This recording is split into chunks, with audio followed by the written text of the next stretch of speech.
Семья Ульяновых. Повесть о матери. Продолжение. Надо жить. Она не знала, как пришла домой, как легла на кровать, не раздеваясь. Жить было невозможно, все сил нет, пусто в голове, пусто в сердце, только смертный озноб и желание, чтобы все поскорее кончилось, умереть. Бескровное лицо Саши, веревка на его еще мальчишеской шее, движение палача «Остановите!» Безмолвно кричало все в ней, поздно, ничего не чувствовать. Не жить, если такое на свете возможно. Она забыла обо всем, обо всех, о детях.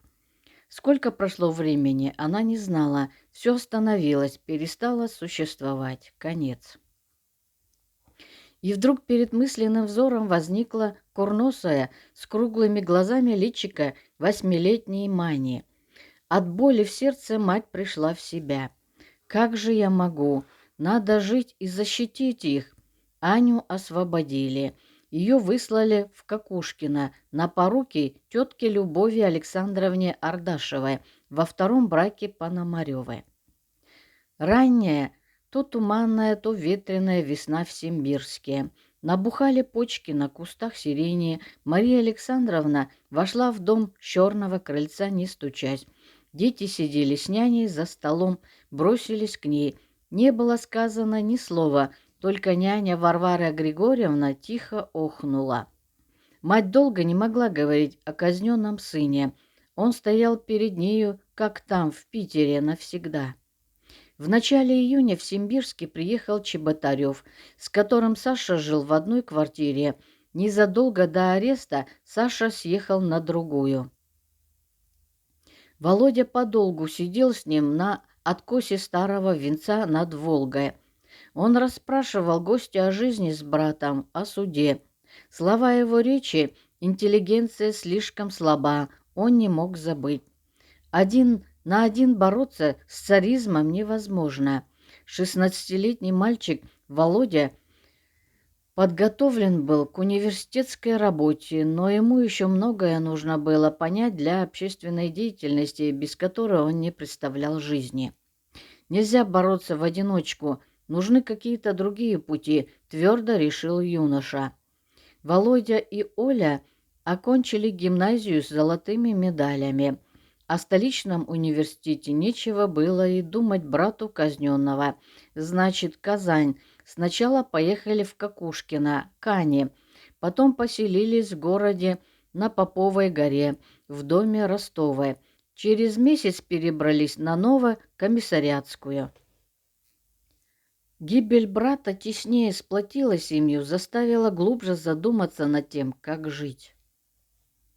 Володя. И в Казанский университет поступить Володе оказалось не так-то просто. Писали прошения, ожидали ответов не было. Никто в семье не знал, как эти безмолвные дни хлопотливо работала почта, перенося запросы университетского начальства Симбирск, ответы начальства гимназического. Университет дался нелегко, но все-таки Володя студент. С чувством заслуженной победы он вбегает в светлое с колоннами здание. Каблуки уверенно стучат по чугунным плитам. Наконец он учится в университете. Но первые же рассказы сына огорчили Марию Александровну. И тут, как в гимназиях, шпионят за студентами. Либеральных профессоров удаляют с кафедр. Запретили даже искони существовавшие землячества. Нет, не могло быть благополучно в этом мире, пока торжествует несправедливость. По всем университетам России катилась волна студенческих беспорядков. Дошла она и до Казани.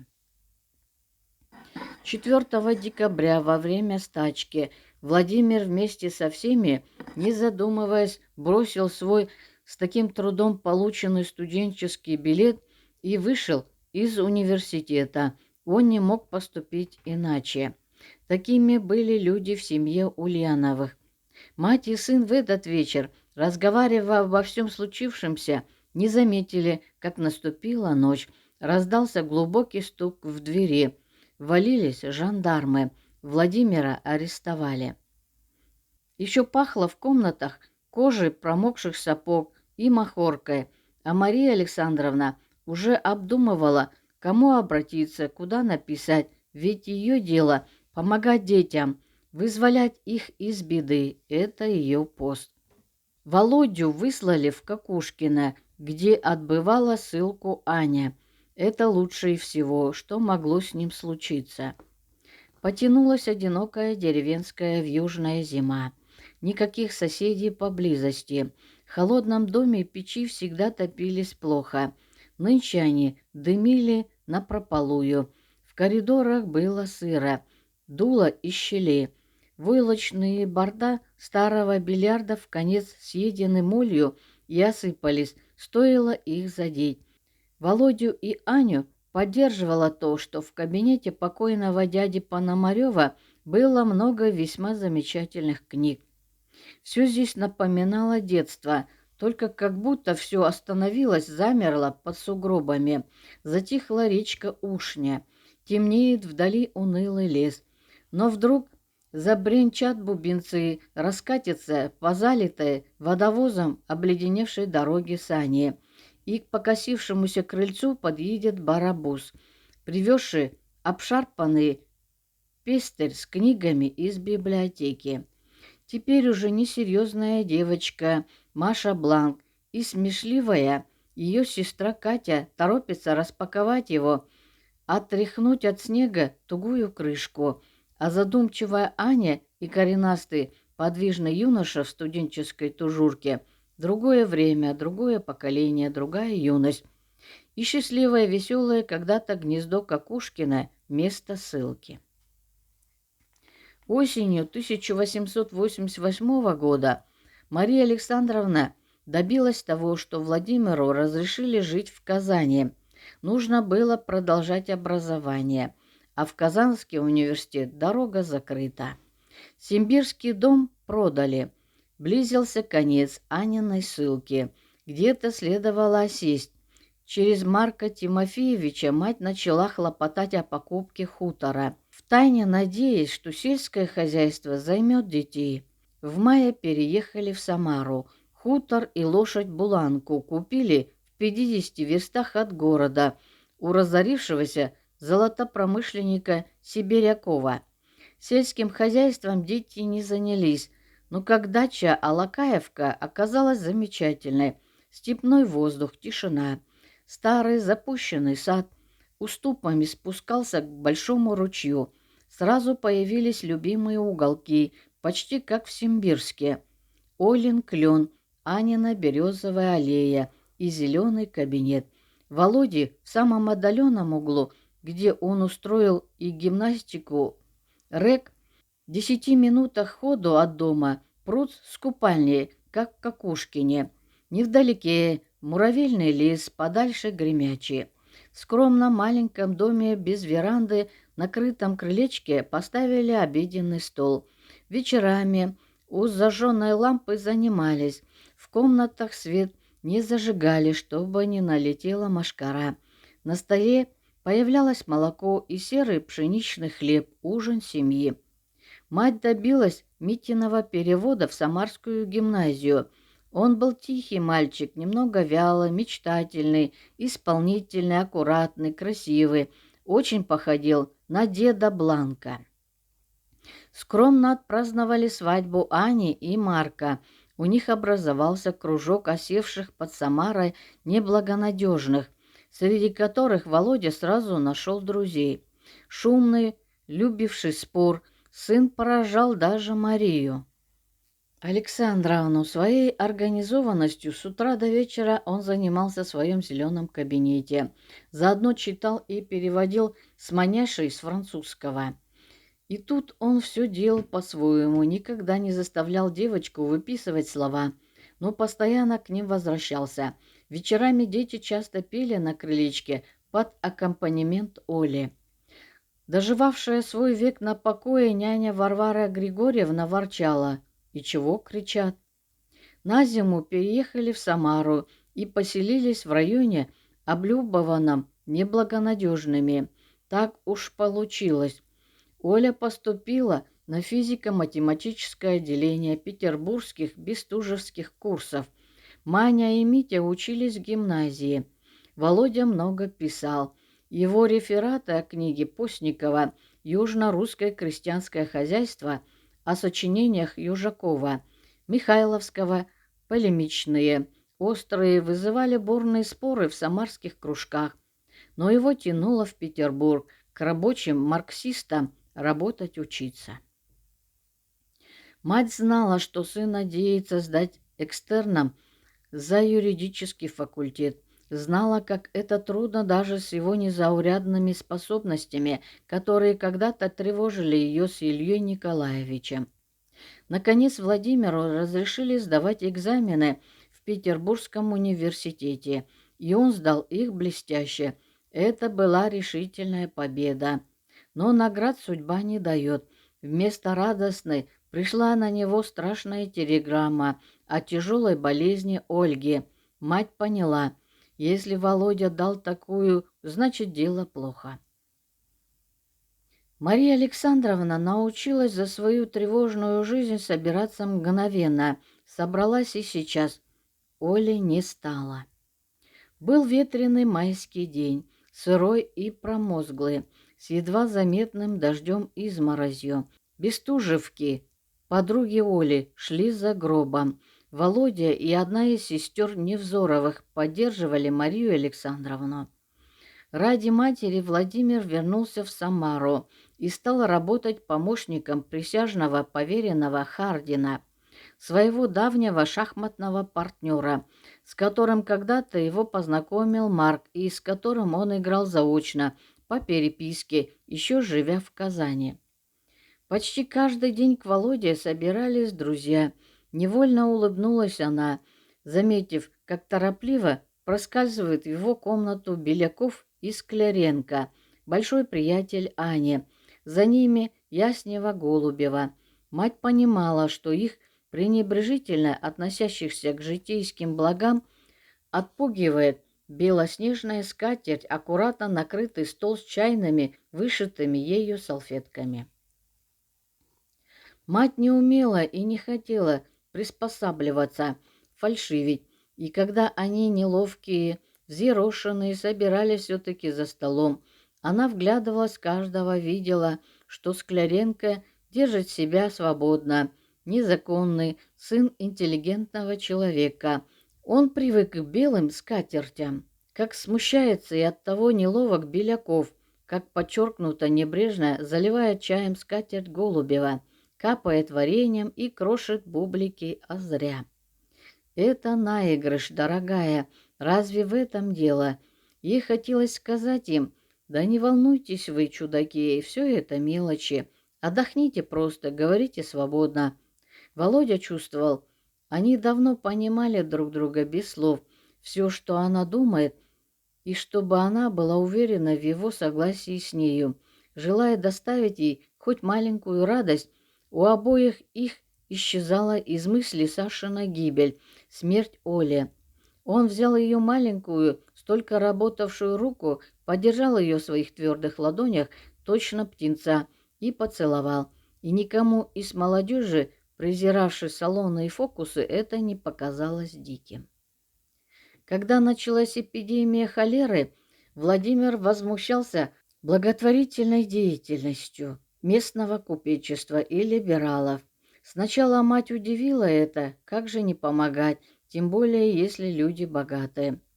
«Нужно менять порядок вещей», — отвечал он, «а не выступать заодно с виновниками всероссийского разорения, губернаторами и полицией». Вот и дети стали ей объяснять жизнь, как когда-то объясняла им она.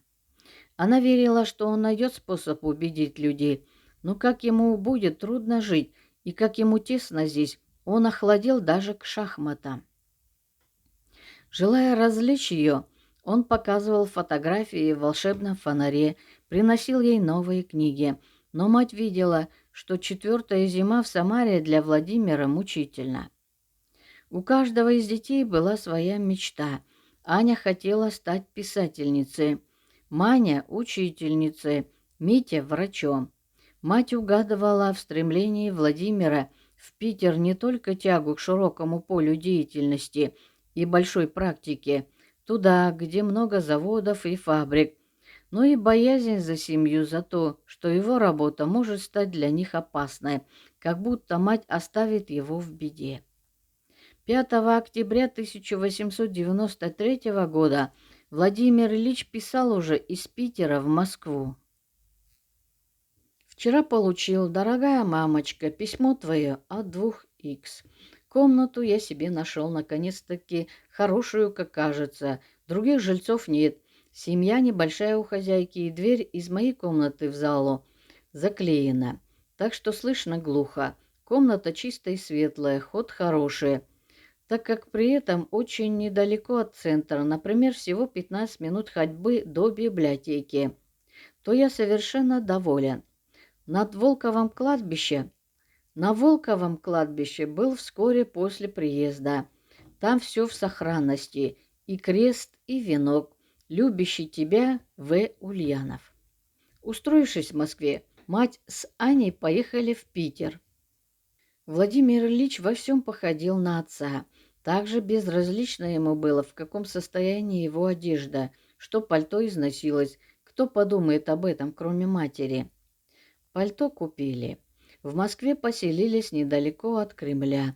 Однажды Мария Александровна зашла в Виверскую часовню, как заходила и в кирху.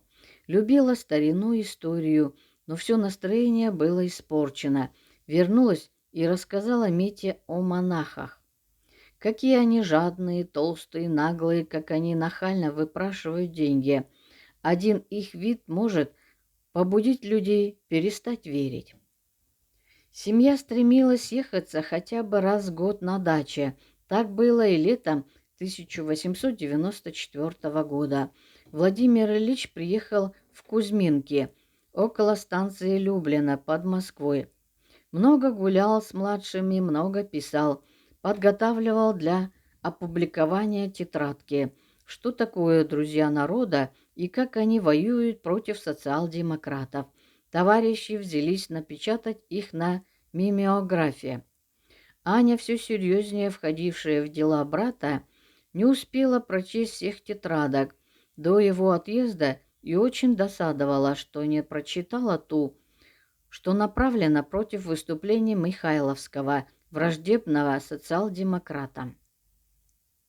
«Мама, подумай», вышло несколько возражений Михайловскому, а которое Володина. Мне рассказали, что есть еще одно, более основательное, только выражения очень уж недопустимые. Ну, наверное, Володюшкина. И я так подумала, спрашиваю, какие же выражения? Ну, например, Михайловский сел в лужу. Вот это, пожалуйста, мне и достаньте. Конечно, Володина. А ведь, наверное, его так лучше понимают рабочие. Он очень просто пишет, выразительно. Не берегся сын. Простудился, случилось воспаление легких. Мать снова поехала в Питер. Выходила его. Он был очень молод, но так самостоятелен, занят своей работой, настолько, что положительно все подчинил ей. Еще не оправившись от болезни, он говорил со своими товарищами о поездке за границу. Мария Александровна обрадовалась. «Ты должен там хорошо отдохнуть, полечиться». Он ласково провел рукой по ее руке. «Да, это отличный повод. А там познакомлюсь с Плехановым, и все стало ясно. Никакого лечения не будет». Уехал. Присылал шутливые подробные письма. Она как бы путешествовала с ним сама, так он умел писать. Вернулся сын с большим красивым чемоданом. Чемодан быстро распотрошили. В двойном дне он привез уйму нелегальной литературы. Но то, что таможенники ничего не обнаружили, еще не говорило об удаче. Это могло быть уловкой, чтобы проследить связи. За Владимиром Ильичем серьезно следили.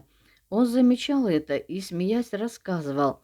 Никак не мог отвязаться от одного шпика, Кажется, ускользнул от него. Нет, вижу, он в подворотне. Я быстро вбежал в подъезд и через стекло двери смотрю, куда он ринется. Уселся в кресло швейцара. Мне все видно, а ему меня нет. А какой-то человек спускается с лестницы и с удивлением смотрит на швейцара, покатывающегося со смеху. Все-таки сын был арестован. В Москву приехала и позвонила в двери квартиры Елизаровых худенькая девушка с тяжелой светлой косой. Что-то в ее лице, в тонких руках показалось не то знакомым, не то родственным. Может быть, складка чуть припухших губ, что-то было в ее глазах, когда она заговорила с ними о Владимире, отличавшие от остальных его друзей женщин. Мать взглянула на молоденькую учительницу пристальнее. Владимир Ильич передал мне шифрованное письмо. Он сказал на допросе, что чемодан, привезенный из-за границы, оставил дома. Пусть купят похожий, скажут, что мой. Гостья Надежда Константиновна Крутская и Анна отправились в магазин искать похожий чемодан. Нашли, швыряли его по комнате, заталкивали под кровать, садились на него, чтобы он приобрел бывалый вид. Надя преподавала в воскресной школе за Невской заставой, а Владимир там руководил кружками. Они познакомились в позапрошлом году. Аня поехала разузнать о деле брата в Питер, захватив злополучный чемодан и набив его всякой чепухой. Мария Александровна, провожая ее, сказала: «А эта девушка очень подходит Володе, правда?» Аня кивнула в ответ. Потом они узнали, что Надя Крупская из очень хорошей семьи. У них это выражение имело особое значение. Отец Надежды Константиновны, офицер, при усмирении польского восстания со своей батареи отказался стрелять в повстанцев. Надежды на быстрое освобождение Владимира Ильича не было. «Нам надо обеим ехать в Питер», — решила Мария Александровна. И снова они отправились в столицу. «А ведь и Наденька Крупская арестована», — сказала матери, возвратившаяся со свидания с братом Анна. Мать близко к сердцу принимала судьбу этой девушки, но что можно было сделать? Прошение матери об освобождении Владимира из тюрьмы на поруки ввиду болезни легких оставили без последствий. Когда в феврале 1897 года был оглашен приговор 3 года ссылки в Восточную Сибирь, дома вздохнули с облегчением. «Я поеду с ним», — твердо заявила Мария Александровна и принялась собираться. Родственники подали прошение разрешить ссыльным до отправки пробыть 3 дня дома. Прошение матери об освобождении Владимира из тюрьмы на поруки ввиду болезни легких оставили без последствий. Когда в феврале 1897 года был оглашен приговор 3 года ссылки в Восточную Сибирь, дома вздохнули с облегчением. «Я поеду с ним», — твердо заявила Мария Александровна и принялась собираться. Родственники подали прошение разрешить ссыльным до отправки пробыть 3 дня дома. Сын снова в Москве и поедут за свой счет, а не этапом. Старые политические рассказывали об ужасах этапа. Ссылку могли бы повторить, этап никогда. Ожившая, помолодевшая мать смотрела на Владимира, улыбаясь. Ни о чем не спрашивала. Он был очень бледен, худ, у него болел желудок. В первый же день отправился к товарищам, а вернувшись объявил: «Еду со всеми, этапом. Заарестуюсь и кончено. Теперь этап легче. К чему мне льготы?» Неподвижная улыбка застыла на лице матери, ничего не ответила сыну. Случайность помогла ей. 3 льготных дня кончились.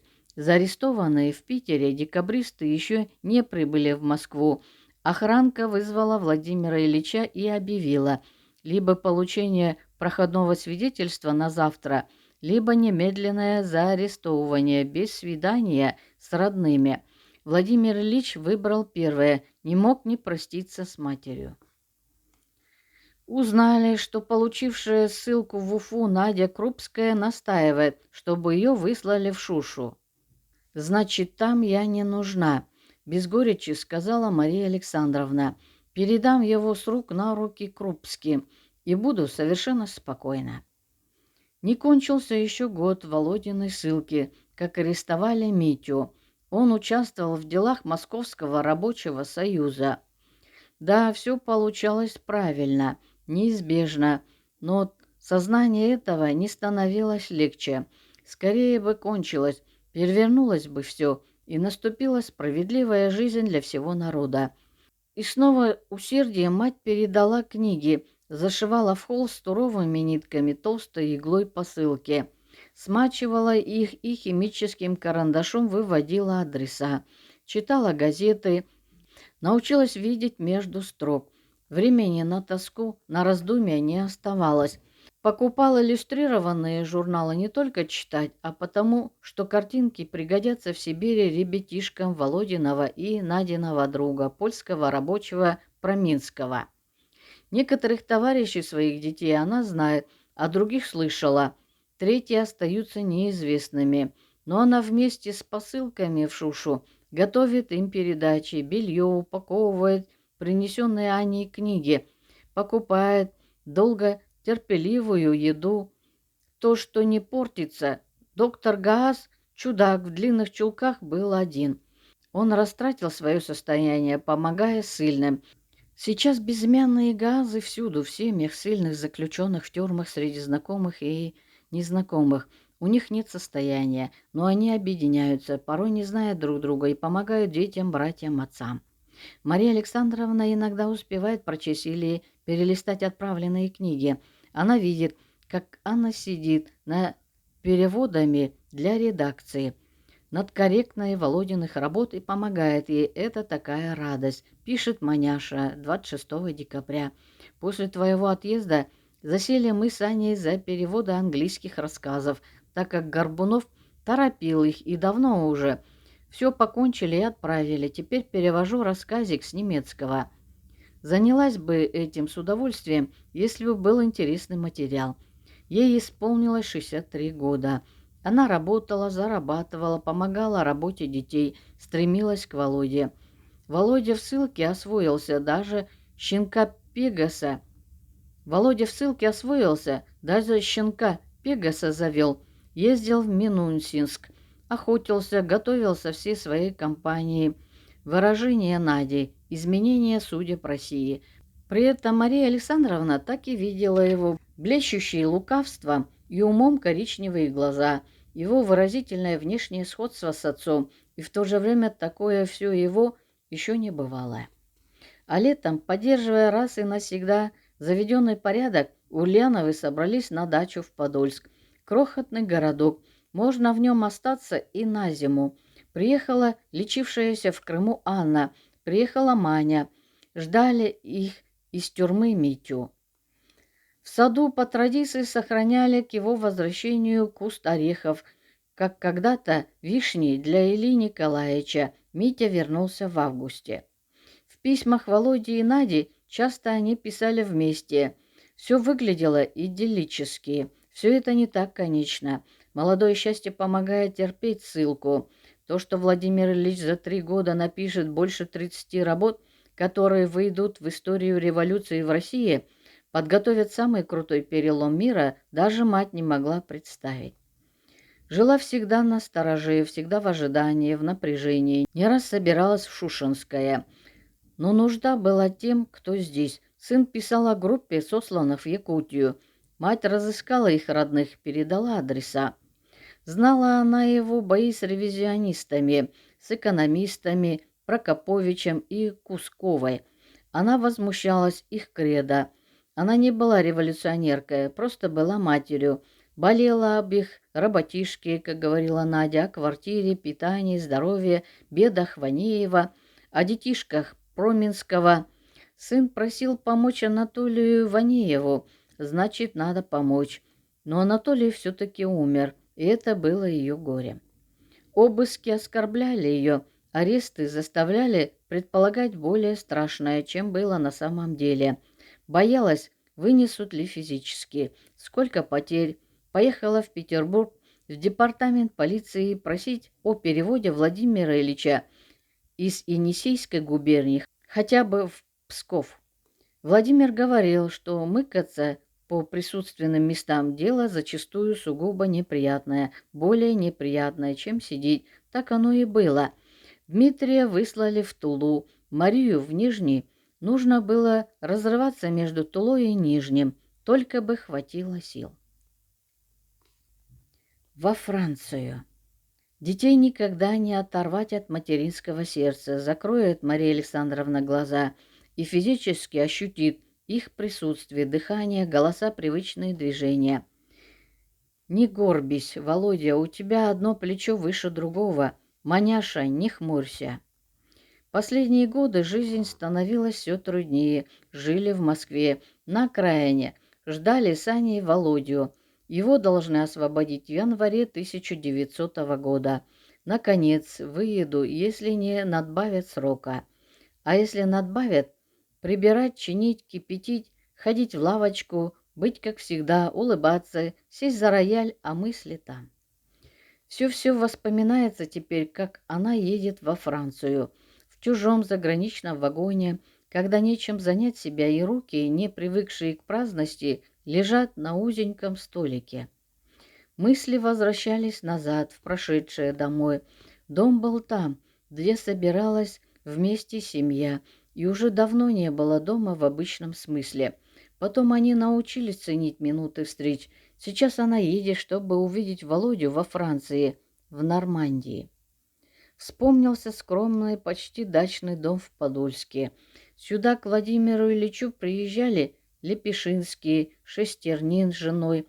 Кто мог знать, какие ожесточенные споры велись за закрытыми ставнями, когда Софья Павловна Шестернина выходила за калитку, закинув руки за голову, потягивалась, а потом, обняв маняшу, кокетливо говорила: «Благодать-то какая!» Спорили из-за позиции заграничной группы «Рабочее дело». Договаривались о шифре, о том, как собирать и переправлять корреспонденцию, как перебрасывать газету в России. Владимир подошел к матери и осторожно провел ладонью по ее плечу, как будто стряхивая соринку, пряча ласку. «Очень хотелось бы съездить к Надюше в Уфу», — сказал он. И не нужно было добавлять, что ждали его уфимские кружки, что дело, ради которого теперь жила вся семья, звала его туда. «Наконец-то вместе, на пароходе», — говорит она. «И Аня, да?» В Петербурге снова она ходила по прокуренным, проплеванным канцеляриям, скромно, изящно одетая, чуть брезгливым жестом, поправляя платье, чтобы не задеть пол скамьи, говорила негромко, твердо, удивленно, поднимала брови, по-молодому в разлет над глазами, не хотевшими стареть, как бы не допуская мысли об отказе, разрешили эту семейную повестку. В Уфе они погостили несколько дней. Надя выглядела неважно, похудела, но, как всегда, была увлечена уроками, просто влюблена в своих детей. Показала всех Марии Александровне, Ане. У всех находила какие-то таланты. Владимир Ильич в Уфе задержался, а, вернувшись в Подольск, быстро собрался и уехал за границу. Вскоре уехала и Анна. По вагону проходит проводник, объявляя остановку. Мария Александровна вздохнула, так задумалась, посмотрела в окно. На станции нарядные дамы в накидках, опущенных мехом, несмотря на июнь. Собачки на шелковых шнурках шерстью, выстрижены шахматным узором. Мария Александровна рассеянно берет пачку рекламных листов, читает, откидывается на спинку бархатного пыльного кресла, подложив под голову носовой платок. Маня и Марк Тимофеевич в тюрьме. Митя, слава богу, кончает Юрьевский университет. Трудно поверить, что еще несколько часов, и она увидит Володю здесь, во Франции. Изморозь, туман, тусклый рассвет. Все знакомо по книгам, по рассказам. Париж, словно опаленный огнем революции, бело-черный. Наконец-то Мария Александровна в Нормандии. Хорошо у моря. Теперь она будет знать, представлять, как они живут здесь. Володя, видимо, занят большим делом, очень озабочен, очень рвется в Россию, иногда исчезает надолго. Юрист, философ, экономист, он погружен в работу. Далеко в море видны острые камни и буруны серых волн вокруг них. Приезжих мало. Рыбаки заглядывают редко. Володя целыми днями, если не уезжает, то пишет. Иногда ей кажется, что это не Франция, а Россия. Счастье в обыкновенности, простоте общения с сыном, в самых будничных его заботах, в его научной работе. Тот, кто для матери был ее мальчиком, становится вождем. Святочный рассказ. Маню выслали в Самару. Мать, конечно, поехала с ней. Мария Александровна уже знала, что и сама младшая много помогает брату в его трудных партийных и издательских делах, а для матери она девочка, большая, серьезная, но все-таки девочка. И когда задерживались где-нибудь, матери не сиделась дома. Она прохаживалась в темноте по кварталу или затихала на скамейке у крыльца. «Это ты, Маня?» — первое, что слышала Мария Ильинична, приближаясь к дому.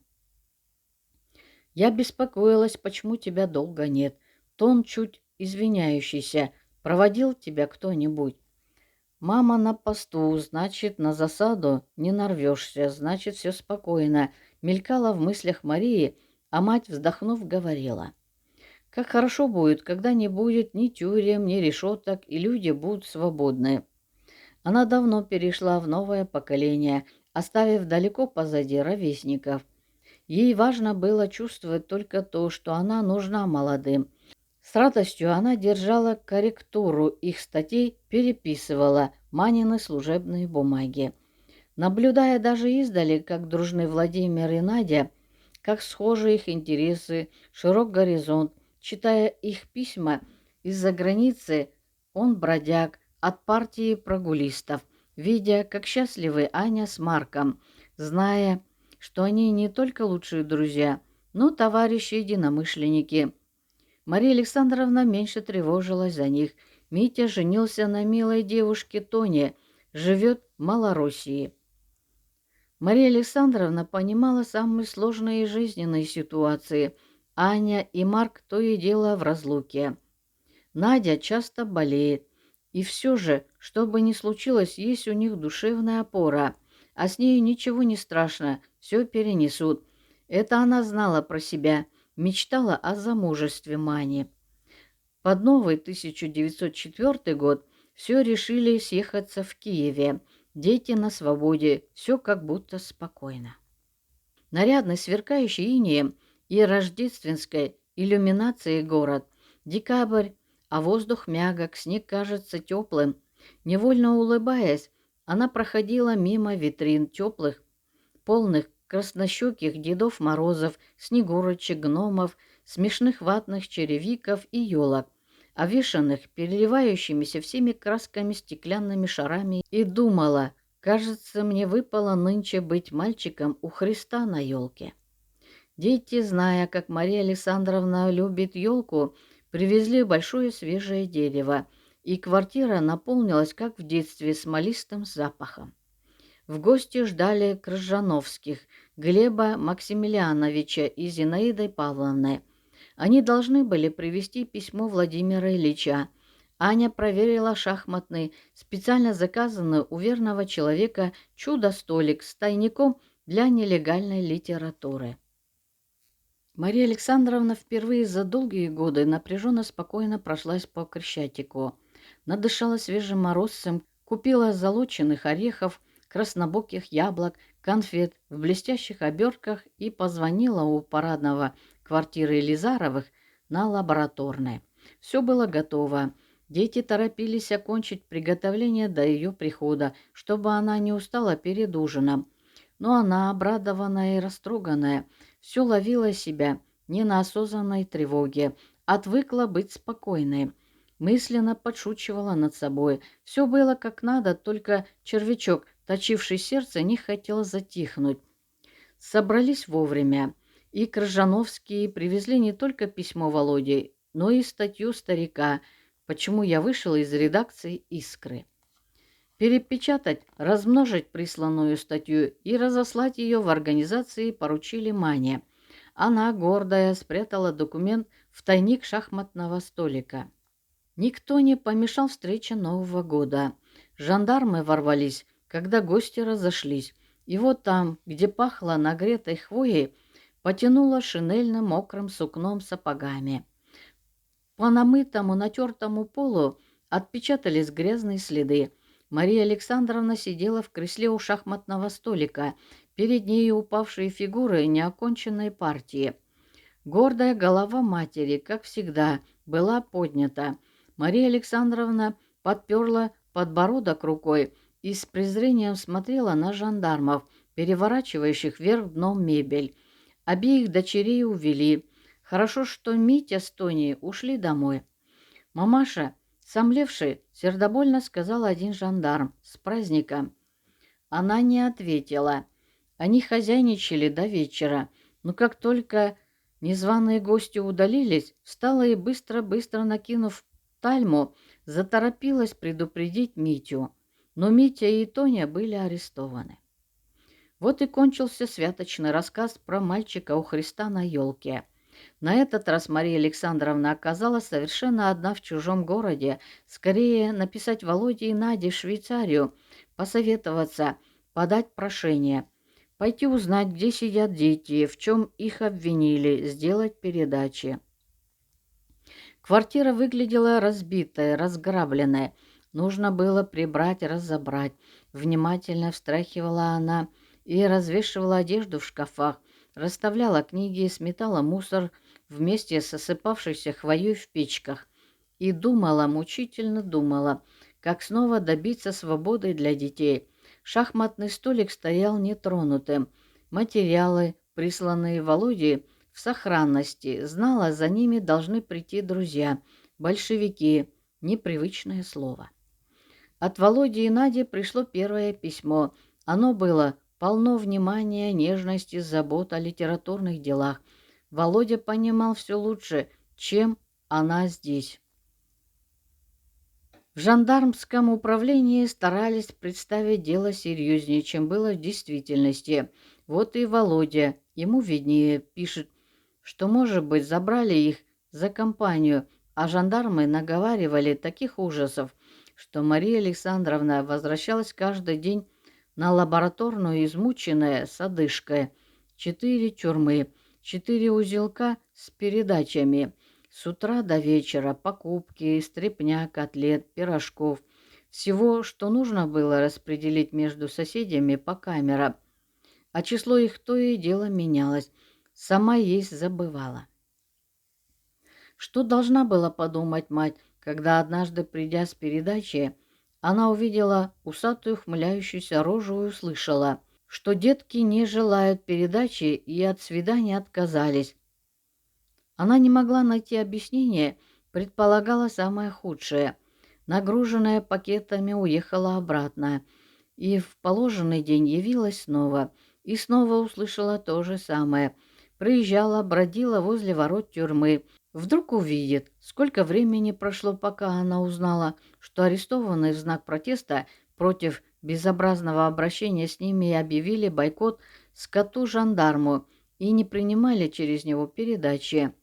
Не выходили на свидания по его вызову, а он умышленно дежурил вне очереди. Много-много позже, когда Мария Александровна уже не будет на свете, дочери вспомнят об этом, о том, как горячая, бескомпромиссная молодость в запальчивости не думала о самых дорогих людях, о том, каково было старшим терзаться неизвестностью и выслушивать оскорбительные заявления жандармов. Мать узнала обо всем, когда возобновили свидания с дочерьми. Она с грустной улыбкой только покачала головой. Их жизнь была ее жизнью, и не было более надежного товарища, чем она. Свиданий с Митей не разрешали, но письма от него изредка передавали. Однажды, получив перечитанный, перемятый жандармами листок, Мария Александровна заметила неоконченные как бы в спешке слова. Она научилась вглядываться, вдумываться в каждый знак. Выписывая недостающие буквы, она прочла просьбу Мити передать Марку, чтобы он признал своими 500 рублей одной купюры, которые были у Мити при аресте. Откуда уже молодого врача, еще без определенной практики, могла казаться такая крупная сумма?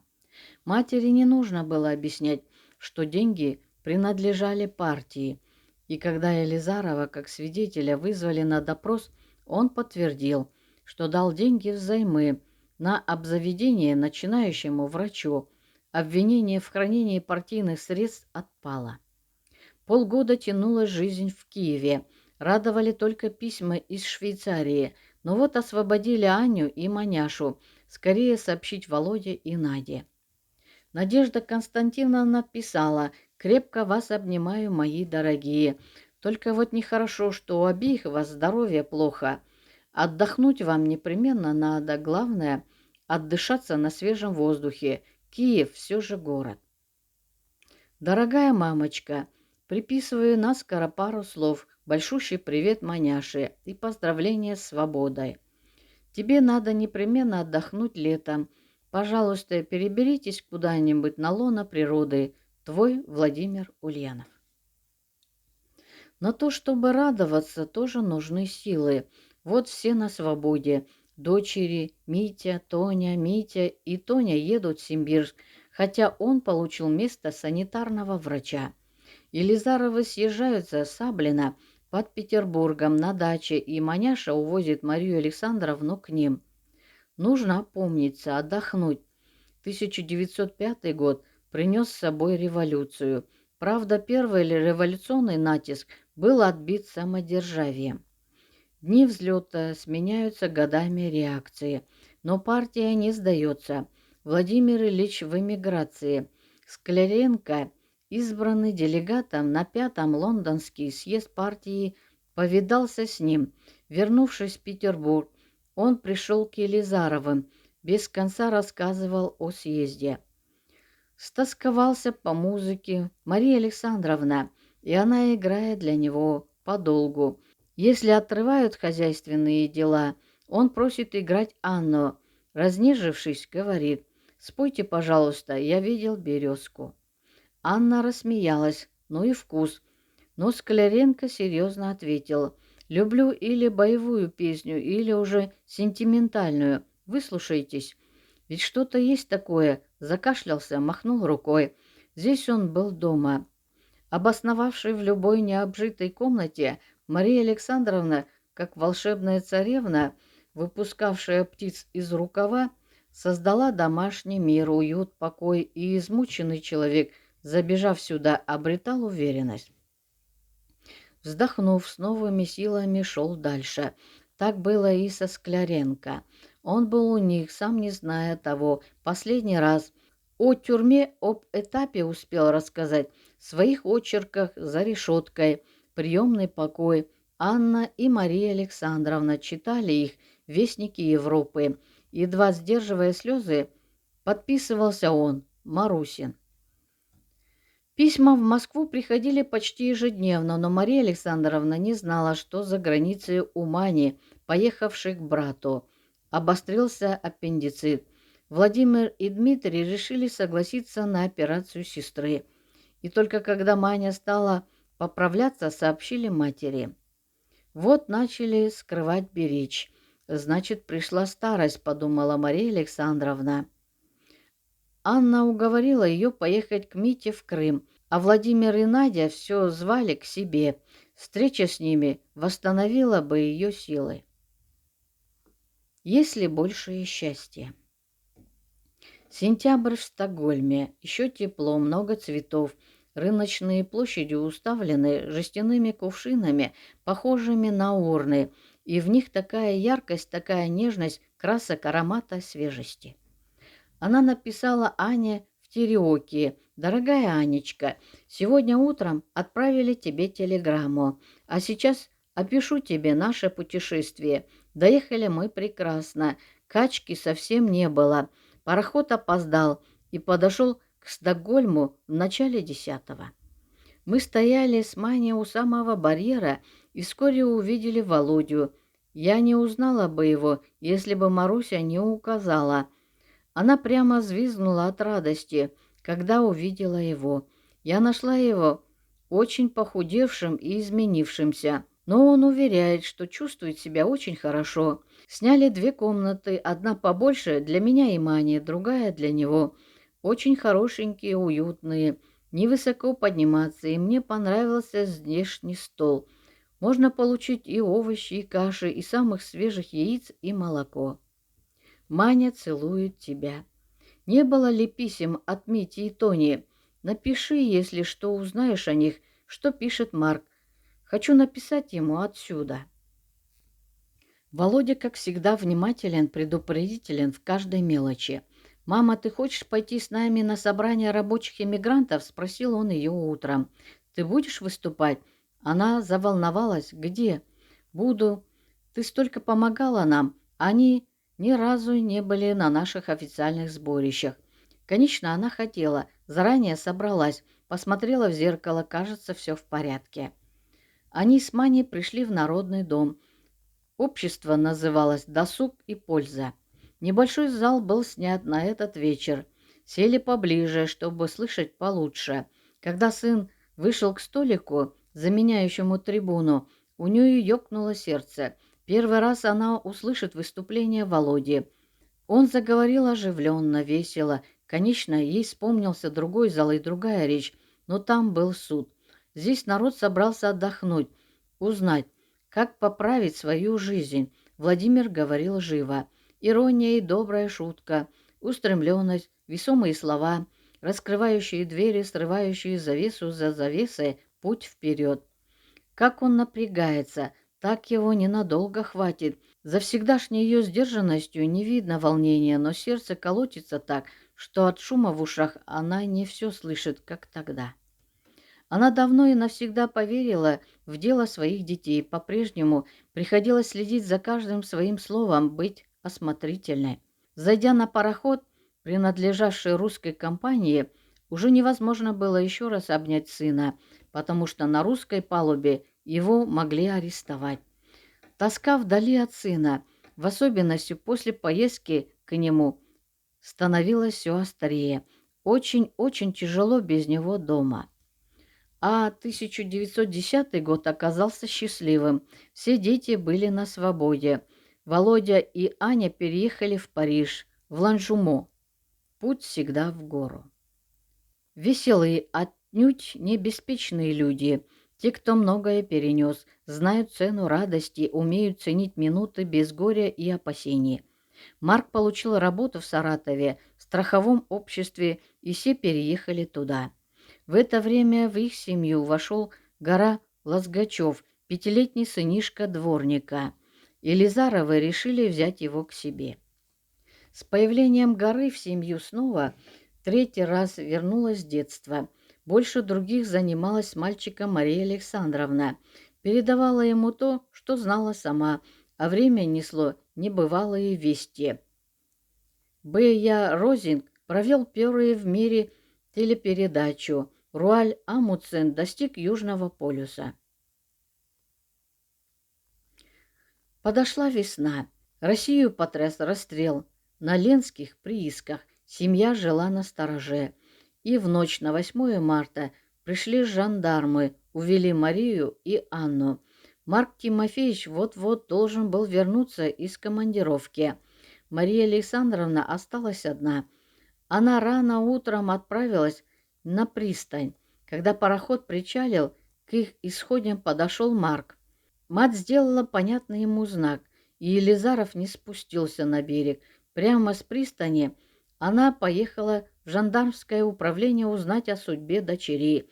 Может быть, и ненадолго взяли, равнодушно сообщил ей жандарм. Нервы не выдержали, и Мария Александровна потеряла сознание. Такое с ней случалось впервые. Если бы не Гора, было бы очень плохо. Мальчик прибежал к ней, как всегда, веселый. «А где все?» — удивленно спросил он, оглядываясь. Уехали по делам. Лгать ей было неприятно. Сказать ребенку правду невозможно. Мария Александровна заканчивала письмо Павлу Тимофеевичу Лизарову в Сызрань, прося его задержать Марка. Арест был связан с работой Саратовской социал-демократической организации. Анну вскоре освободили. А Мария Ильинична, когда она приедет, приставал Гора. Все еще задерживают дела. Она просила тебя писать ей почаще. И мальчик писал, и получал ответы, и не догадывался, что они, полные юмора, написаны в тюрьме.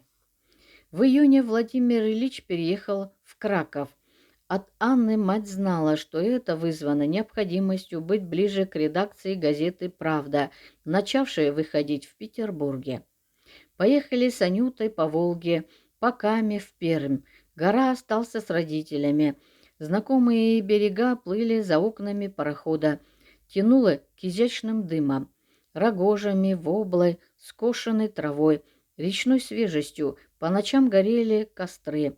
Как тогда, как всегда, все было щемяще знакомо и напоминало молодость. Был цел дом, где прошло раннее детство, и все сохраняло память. Когда стало поспокойнее в Саратове, вернулся Марк. Он перешел на другую службу, на должность главного инспектора Российского транспортного страхового общества.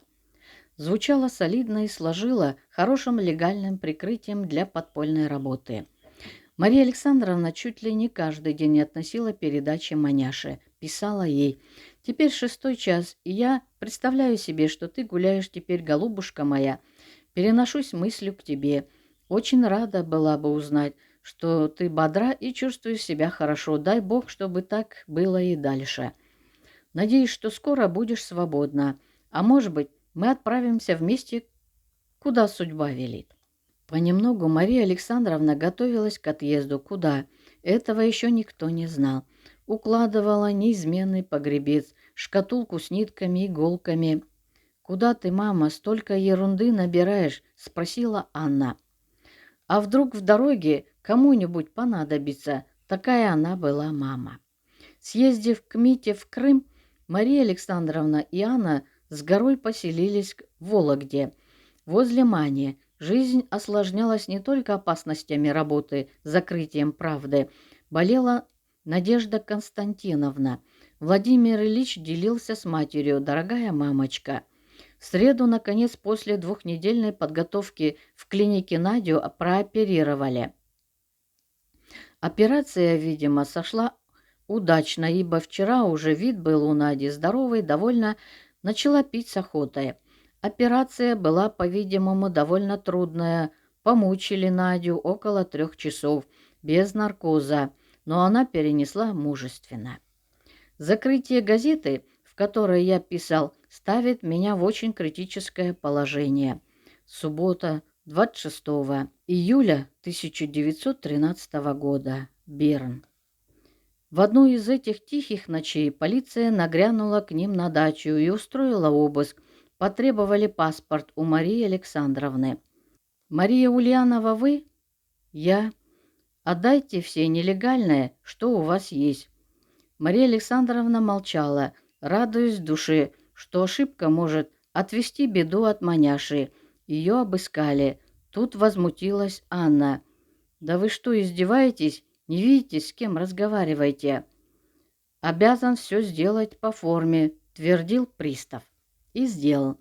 Забрал паспорт Марии Александровны, испещренный приписками, ее легальные книги, потрепанный томик Анны Карениной. Когда жандармы ушли, мать уговорила Анну уехать, а то влетишь. Она усвоила язык детей и их товарищей. Марию вытребовали со стражниками в Вологду для обыска квартиры. Она уехала спокойная, а мать не могла усидеть на месте, не выдержала и поздно вечером пошла на станцию. Ночным пустым поездом, в дребезжащем, пропахшем пылью вагоне, Мария возвращалась на дачу, не стала дожидаться утра. Едва теплился сальный огарок в фонаре над дверью, плясал бледный лучик света по рыжим грязноватым полкам, клевал носом подвыпивший проводник. Поезд не успел остановиться, как Мария на ходу спрыгнула на крутую насыпь и увидела одинокую фигуру. «Мамочка, ну что ты, право, темень, ни души. Поздно-то как. А ты? Я скорее хотела узнать, что с тобой». Немного смущенно и радостно мать взглянула на дочку. «Марусенечка моя». Что-то сжало горло Марии. Она обняла мать за плечи и заметила, что та стала меньше ростом за последний год. Медленно в молчании дошли они до деревни. Где-то лаяла спросонок собака. Шуршали на насестах куры. Дойдя до дома, мать и дочь сели на крыльцо. Пахло сиренью. Мария Александровна сказала, крепче сжав руку маняши: «Не хочется так жить без дела. Поехала бы я куда-нибудь насовсем в деревню учить ребятишек грамоте». Осенью в Вологде-то и дело. Забегали к Марии ссыльные друзья. Воровские, Любимов, Станислав Крыжановский. Возобновились музыкальные вечера. А в мире было неспокойно. Объявление войны с Германией перевернуло жизнь каждого. Дождавшись весны, отправились к Марку Тимофеевичу на Урал. А затем вся семья, кроме Марии Ильиничны, ушедшей на фронт, переехала в Петроград. С нежностью писала мать: Севастополь Мите, за границу Владимиру, ждали их. Накануне. Никто никогда не видел ее слабой, по-прежнему двигались худощавые руки, чиня, вышивая, переписывая, штопая, расставляя посуду. Никто не сидел без дела в этом доме. Она не позволяла себе шаркать по полу мягкими туфлями, ступала четко, но сердце покалывало невидимая игла. Ей казалось, что нити, идущие от сердца, существовали всегда, растягивались на 1000 верст, связывая ее с теми, кто близок, но отсутствует. И тот, кто далеко, знает, что мать ждет. Сегодня она вспомнила Скляренко, его дочку Станислава, верного друга маняши, которого Маня разыскала в Галиции тяжело раненого. Вот зашел недавно Щелгунов, рабочий, знавший Володю еще с 900-х годов, слепой. Ныли натруженные ноги. Они столько ходили, и неужели уже не поспевают за молодыми? Теперь у нее был постоянный собеседник — Гора, первоклашка коммерческого училища. Так гордился новенькой формой, купленной на рост, фуражкой с кокардой, что Анна Ильинична повела его в фотографии и сняла при всем параде. Если бы можно было проснуться через несколько десятков лет и посмотреть, что будет тогда на земле, когда будут тогда жить люди, увидит ли она, как победит дело ее детей. Сверстникам не могла она открыть богатство, которым наполнили ее жизнь дети. Шла в ногу с молодыми, но все чаще останавливалась, оставалась одна. А она привыкла всем делиться с ними. Почти каждый день писала письма, чаще всего младшей маняше. Она вспомнила, как в Лыкошине на рассвете будил их пастущий рожок. Встала, чуть сморщившись от боли, перешла в столовую, напоминающую пароходный салон, сужавшуюся к маленькому балкону, открыла крышку пианино и осторожно взяла первые аккорды. Зазвучала увертюра Евгения Онегина «Пастущий рожок», «Рассвет». Ветер тронул листья деревьев и рябью пробежал по воде первый луч солнца. «Мамочка наша!» Как всегда оживленная, Анна окликнула Марию Александровну из передней. Подняла руки к шляпе, но остановилась, глядя на маленькую, стройную, несмотря ни на что, только что поникшую в плечах фигуру матери у фортепиано. «А не махнуть ли нам с тобой на острова?» После обеда все поехали кататься, а когда вернулись, на столе лежало письмо от Владимира Ильича из Цюриха. И фотография, без бороды, помолодевшее, оживленное лицо. Значит, все хорошо. Значит, все ближе его возвращения. Она размечталась о встрече, о поездке на пароходе. Кутаясь в платок, Мария Александровна, как ни было ей трудно, подолгу двигаться, работала, хлопотала по дому. День ее был заполнен хозяйственными заботами, книгами, музыкой, горенными уроками. но день кончался. Если Анна была в Питере, то ее возвращение не гас свет в материнском окне, выходившем на Газовую улицу. Зеленый от абажура огонек, словно маяк, горел и горел. Виден был четкий силуэт на занавеске. Дом напоминал корабль, а то и паровой утюг, в котором окна горели, как угли, потом гасли, и оставалось одно. Сегодня Мария Александровна стала особенно тревожна. В газетах смутно говорилось о военных операциях, о братании. От маняши давно не получали писем, только под утро мать задремала. Проснулась, ясно услышав звонок, заторопилась, накинула теплый халат, отперла парадную дверь, никого, но заснуть уже не могла. Занимался рассвет. Не в силах ждать, она позвонила по телефону Бонч-Бруевичу. Он не сразу услышал звонок. Мария Александровна обеими руками держала трубку, боясь выразнить. Так они дрожали. «Слушаю», — наконец прозвучал его голос. Горло у Марии Александровны перехватило. «Вы не можете ко мне приехать?» «Что? Что?» Он не сразу расслышал ее вдруг ослабевший голос. «Кто это?» «Мария Александровна?» «Конечно, сейчас, сию минуту». «Приходите поскорее, пожалуйста, поскорее». Маня пропала. Владимир Дмитриевич откашлялся. «Да что вы! Нет, она жива, живехонька. Я только что вчера получил письмо от Веры Михайловны. Она ее встретила на фронте». «Не может быть!» Голос окреп, в нем послышалась обычная улыбка. «Вы верно говорите?» «Верно. Не обманывайте!» Опять упал голос. «Да нет же, Мария Александровна, как можно? Я письмо принесу. Хотите?» «Буду ждать». «Ну-ну, бегу». 19 арестов детей пережила мать. Боролась, гордо подняв голову. Входила в присутствие и холодные приемные чинуш и сановников, сжимая в руках узелки с едой, письма, между строк которых молоком были вписаны важные нужные слова, ждала в бесконечных очередях возле тюрем. Усталая сидела на лавочке, ожидая позднего возвращения самых близких. Сейчас ко всему прибавился страх случайной смерти, ранения, плена. Она не сомневалась, что вместе со Станиславом ведет Мария опасную работу среди солдат. Ни дня, ни часа покоя, когда-то сможет вернуться Володя. Звонок еще не затих, как Мария Александровна отперла двери. Она смущенно улыбнулась.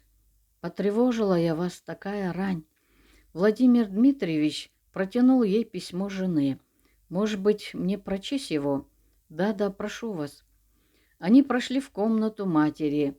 Бонч Бруевич раз и другой медленно, внятно прочитал о том, как жена встретила Маню, какая длительная и неутомимая Мария Ильинична. Правда, письмо в самом деле вчера получили. Владимир Дмитриевич показал штемпель на конверте. Надев очки, Мария Александровна вгляделась в неясные цифры. Кажется, успокоилась, улыбнулась совсем по-обычному. Волнение не прошло даром. 19 апреля. «Я чувствую себя все плохо», — читала Мария Ильинична, «хотя принимаю все, что прописал мне врач наш. Одышка мучает меня, не могу дышать свободно, это мучительная вещь. На воздухе чувствую себя лучше, но ходить много не могу. Не дождусь, когда поедем по Волге». Мать мечтала увидеть новое молодое счастье своей жизни. Жизнь должна быть полная, душа не должна сжиматься. Как много может сделать человек, когда его понимают дома. 15 января. «Дорогая моя Марусенька, получила нынче открытку твою от 13-го. Большое мерси за нее, родная моя. Станислава ты, вероятно, видела уже. Если ему дали отпуск, он мог бы приехать сюда ненадолго, вот рады были бы мы. Предлогом послужить посоветоваться с хорошим врачом. Уходили силы, а мысли были с детьми далеко-далеко. Она почти не поднималась с кровати. Это тяготило ее, деятельную, энергичную. Вдруг резкий звонок, стук в двери, громкие голоса, кто-то засмеялся, и на пороге комнаты Маня, похудевшая, загоревшая в белой косынке с красным крестом, оттеняющие горячие, разбойничьи, как шутила она, глаза, Марусенька. Сразу дело пошло на поправку. Сняли домик в Больших Юбках, недалеко от финской границы, с палисадником. Вот только рояля там не было. За окнами качались ветки яблонь. На ровных грядках правильными рядами поднимались первые цветы. Поздно цвели черемуха и сирень. Уже и в саду возиться стало Марии Александровне трудно. Она слегла. На ночной столик просила поставить карточку Владимира, присланную из Цюриха. Она поворачивала ее в течение дня так, чтобы все время видеть усмехающиеся Володины глаза, чтобы стекло не освечивало. Анна Ильинична старалась не оставлять мать одну. «Дай мне что-нибудь, Аня», — едва слышно проговаривала Мария Александровна. Анна обернулась к ней. Лицо матери было спокойно, как всегда. Валерьяну с ландышем, камфору, как вернуть силы.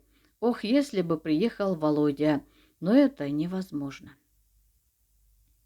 Обладку какую-нибудь. Мать никогда не просила о помощи, всю долгую жизнь всегда помогала сама. Ты знаешь, что я еще хочу пожить с вами. Успокаивающе улыбнулась, приняв лекарство.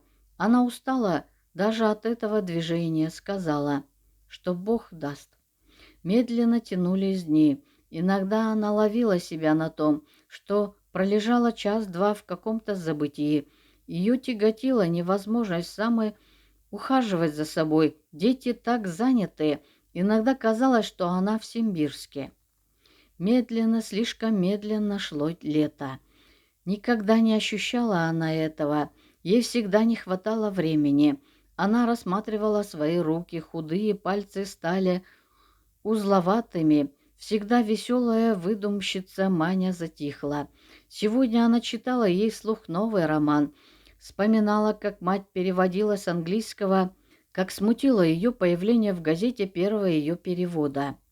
Анна вошла из сада, улыбнулась матери и поставила в стакан едва развернувшийся тюльпан необыкновенного цвета, огненный с темными искрами. «Как это красиво!» — оживилась мать. «Какой хороший цветок!» Глаза ее заблестели. Она взяла дочерей за руки. Чувство будущего. Оно держало ее в жизни. Взгляд остановился на встревоженном лице Анны. «Я ухожу, ухожу, ухожу от вас». Ей представился длинный-длинный коридор в могилу. Неожиданно для себя выговорила она. Но это нужно было выговорить, успеть. Взглянула на Маню. «А ты живи счастливо в этой семье. Я ее так люблю», — сказала она, вспомнив о Марке, но не назвала его, как будто долг свой передала Анне, старшей, и закрыла глаза, заснула. Неподвижно сидели дочери. Было пасмурно. Мария легко сжала запястье материнской руки. Пульс был слаб и неровен. Налетевший ветерок разметал легкие занавески на окне. Кусты, качнувшись, заглянули в комнату, зашуршали листвой по подоконнику. Что наполнили они, сколько прошло времени. Она дышала глубоко, ровно, спокойно. Дочери сторожили ее сон. Вдруг она вздрогнула, вздохнула. Мария бросилась к прицу, лежавшему в металлической коробке на ночном столике. Спрыснула камфору, но лицо матери потемнело. Как обычно, аккуратная, красивая, спала Мария Александровна, положив руку поверх белого пикейного одеяла. Оборка кофточки тепло оттеняла лицо. «Умерла наша мамочка», — сказала Анна. Мария Александровна Ульянова скончалась 12 июля 1916 года. Разговоры о похоронах, казенные слова бумаг, справка Спаса Парлаговской церкви, иерей. Все это не доходило до сознания. Мать еще была с ними, брали разрешение перевести ее по железной дороге в Питер. похоронить на Волковом, рядом с Олей. В легкий гроб несли Бонч, Бруевич и Марк. Хом цветов вырос на кладбище. Не исчерпать было душевного богатства, созданного рассеянного матерью в мире. Анна отвечала на письма Дмитрия. «Мне не тяжело, мне приятно писать и слышать о ней. Обнимаю тебя горячо, ты так походишь на нее. Будь здоров, хороший мой. Будь покоен за меня». Она заклеила конверт, надписала адрес. Семья больше, чем семья. Ульяновых продолжала жить, трудилась, готовилась к решительным битвам. Мать не дождалась сына. Россия ждала Ленина.